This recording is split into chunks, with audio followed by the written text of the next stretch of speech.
Hey, friends. Welcome back to another episode of Cold Blooded Serial. I am your host and true crime bestie, Tika. In the last episode, Stella took her polygraph test and failed. Cindy had a mental breakdown, and because of all of the guilt that has been eating her up, she confessed to her friend Dee Rogers that her mom, Stella Maudine Nickel, poisoned and killed her stepfather, Bruce Nickel. So today, the time takes place around Christmas of 1986, and Sue Snow has been dead for 6 months now.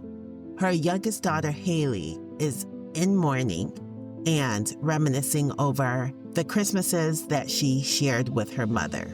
During this time, her stepdad, Paul Webking, announces that he plans to marry the flight attendant that he's been seeing.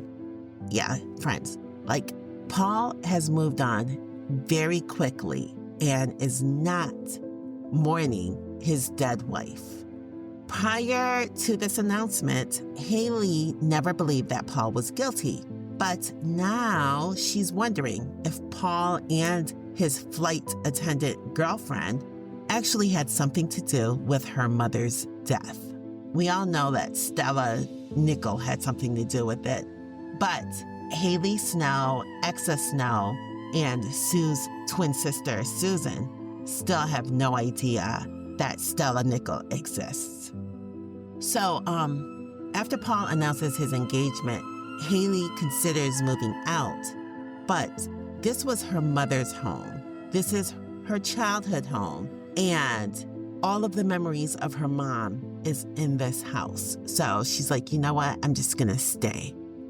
Around this time, Cindy goes to visit her mom for the last time, and Stella tells Cindy that the FBI tried to make her confess, and she's like, of course I'm not going to confess to something I didn't do. I'm telling you, I was set up. I don't know how, but I was. That polygraph was fake. Of course, Cindy's like, whatever, Mom. Just give me my dog and, we'll be done. Well, Stella is like, you know what, Cindy, right now is the perfect time for me to go visit your daughter. So I think I'm going to go do that. They're in Washington. Cindy's daughter is in California. She's probably with Cindy's little sister and her parents, but I'm not sure. So Cindy and Stella start arguing because Cindy's like, no, Mom, you need to stay away from my daughter. I don't trust you. I'm not leaving here until you tell me that you're gonna give up this idea of going to visit my daughter. So Stella is finally like, you know what? Fine. I won't go visit my grandchild. And Cindy finally storms out, and that's the last time that she sees her mom until they see each other in court. While most families were celebrating the holidays, because remember, it's around Christmas time, Special Agent Jack Cusack was thinking about who could help him close this case. And then he remembered Sandy Scott, Stella's neighbor, the one who she called when the FBI first came out to her mobile home to discuss the case. Yeah, well, he's like, you know what? I bet you she can be trusted because her husband's a cop. And he took the chance and he paid her a visit. Once he got there, she's like, oh my God, I'm so happy that you came because I was actually thinking about calling you because Stella has been lying about the capsules that she had. And I'm starting to believe that she might actually be guilty. So Sandy agrees to be their informant. And a few days later, she calls up the special agent again. And she's like, hey, I just found out that Stella is taking financial management and investment courses at our local community college. So now the feds are like, oh my gosh, I bet you Stella Nickel's motive was greed. She murdered her husband for the insurance money. They start researching to see if Stella had forged any of her husband's names on any of the insurance applications. So they call in Lee Wagoner, who's a 10-year veteran document examiner in the FBI's forensic lab in Washington, D.C. He studied their signatures on multiple documents, and then the agents finally hand him the document that they need him to look at. On September 5th, 1985, the All-American life insurance application was critically assessed, and Lee couldn't establish exactly who had written the name Bruce for the signature, but he was certain that it was not Bruce Nickell. He said that word Nickell was freely written with a majority of characteristics consistent with Stella's handwriting.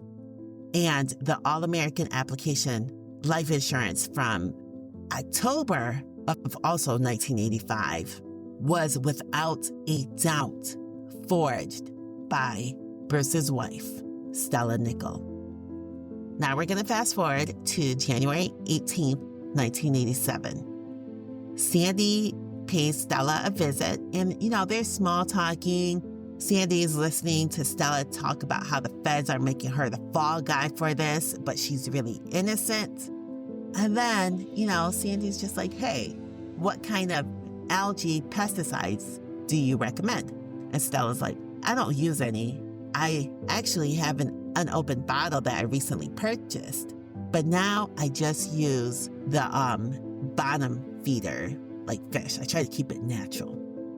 The minute Sandy gets home, she pulls out her little FBI log and she begins taking notes. She writes down the name of the bottle of the algicide, and then she asks, could Stella have given her husband some of that liquid?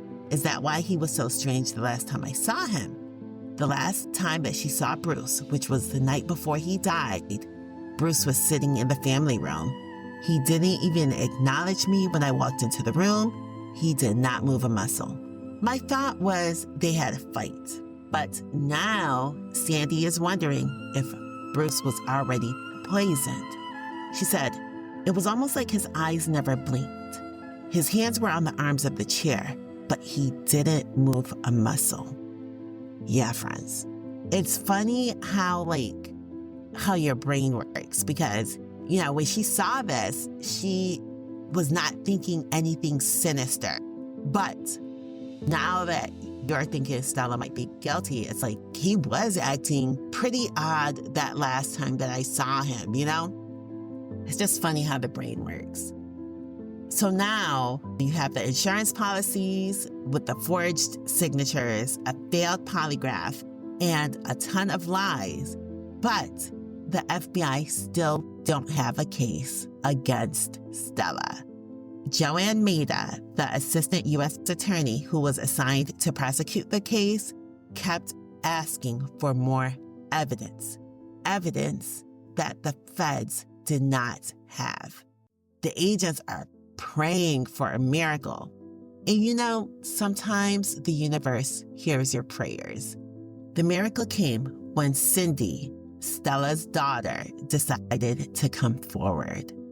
This was the moment that agents Jack Cusack and Randy Scott have been waiting for.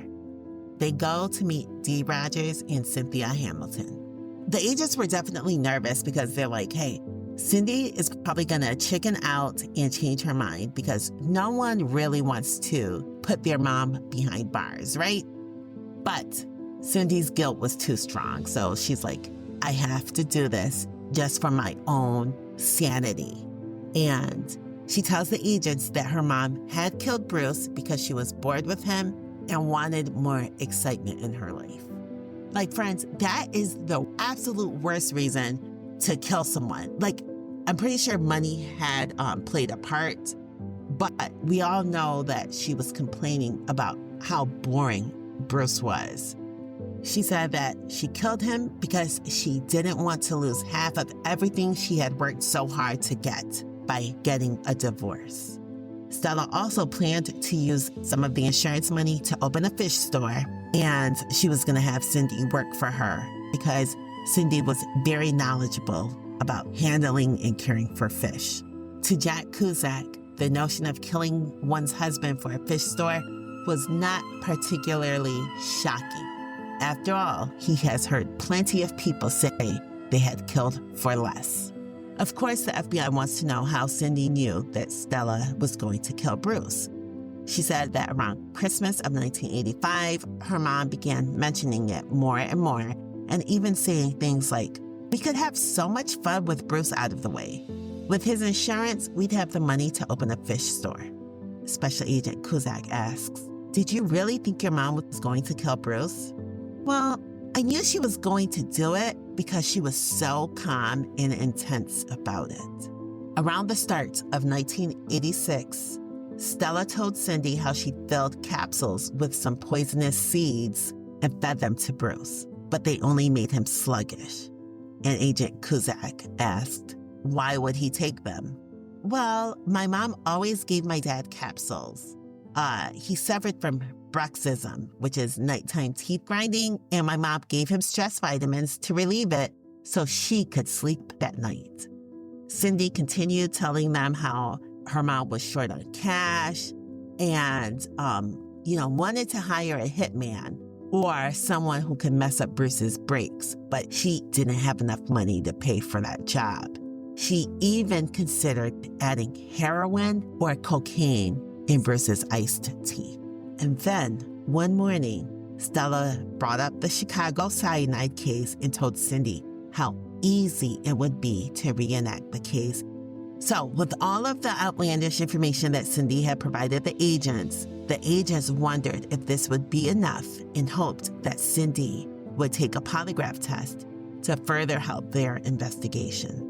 2 days after their first meeting, Dee and Cindy arrived at the Seattle's FBI office. He gave Cindy the same instructions that he gave Paul Webking and that he gave her mother. And now the real questions came. Jack Kuzak said, "Cindy, a lot of people who hear your statement will think you're in on it. How is it that you know so much about the crime, but you're not a part of the crime?" Cindy fixed her eyes on the agent and she said, "How many wives have said, 'I'm going to kill him. I'm going to wrap my hands around his throat and I'm going to choke the very life out of him.' They're not going to do anything about it. It's just, they're frustrated. And if I would have went to my dad and told him, I really, honestly don't think he would have believed me." He continues to ask her questions. By the end of it, it seemed like Stella Nickel killed her husband for the insurance money because she didn't want to handle divorce proceedings and she wanted to have a business of her own. She was also sick and tired of babysitting her homebody husband and wanted to have an affair with his friend, Jim McCarthy. Unlike her mother, Cindy passed the polygraph. Once word got out, Stella was freaking out and losing her mind. She's like, "Hey, Cindy is only doing this because she wanted me out of the way so she could get the money. And she actually always wanted Bruce for herself. Your daughter wanted your husband, she calls him dad. Let's be real, okay? You sound insane." All right, from this point on, I am going to give you guys a lot of dates as we move along in this case. There's just so much information that I'm trying to just give you what I feel is important, okay? On February 19th, 1987, Tim Noonan, the owner of the aquatic store, was questioned by Joanne Maida, the assistant U.S. attorney, in front of the grand jury. And he told the court how Stella Nickel had purchased the algae destroyer. And yes, he did tell her to crush the tablets into a powder and dissolve it in hot water prior to administering it to the tank. Then, on March 18th, 1987, Cindy Hamilton stepped into the grand jury room under the protective wing of Joanne Maida. Joanne asked for some personal background, and Cindy said, "After we moved up here into Washington, I became rather rebellious. My mother was drinking a lot, running around a lot, and I didn't get much time to her myself. I didn't like the lifestyle she was leading, and I wanted to go back to my stepfather in Southern California. So I was constantly packing up my bags and going. I I moved around a lot, went to a lot of different schools, between foster homes and just running away from home, and my mother's moving around also. She testified that she didn't care much for Bruce until he became sober. She said then their relationship improved considerably. The assistant U.S. attorney, Joanne Maida, asked how she felt after his death. Cindy says, "I think about the closest way I can describe it is as if somebody comes to you with a bucket of ice water and just slowly pours it over the top of your head." Cindy proceeded to retell the events of the evening of June 6, 1986. She and Bonnie Anderson were out when Dee Rogers called for them to return home. Cindy and Bonnie returned to the apartment, and Cindy was 99.9% sure her stepfather was dead. She tells the grand jury, "My mother walked in the door. She looked like she'd been crying. And then she tells her that Bruce is dead, and then locked eyes with Cindy and said, 'I know what you're thinking,' and it's no." Cindy continued to answer questions about her mom's plans and if she was a part of it, how her mom asked her about drugs and wanting to hire a hitman, and if they would share the insurance money. Cindy also said that she never did anything to dissuade her mother from the idea that she wanted to be in the fish store plan. She only dissuaded her when she was talking about actually killing somebody. Cindy said that she found out that Bruce died of cyanide poisoning after she read the article of Sue Snow's death. She said she began having nightmares because she didn't want to believe that her mother would actually do this, and she didn't want to tell the agents what she suspected. But the nightmares increased, and the guilt increased inside of her. Cindy said it was Sue Snow, her husband, and daughters that really hit her. She stated, "It upset me tremendously, of course, that my mother would kill my dad, but it really, really bothered me that someone we didn't know, someone we had never seen before in our lives, someone who had no effect on our lifestyle, our family, or anything, was dead because of something that I was almost sure my mother did, and their whole family was basically destroyed because of it."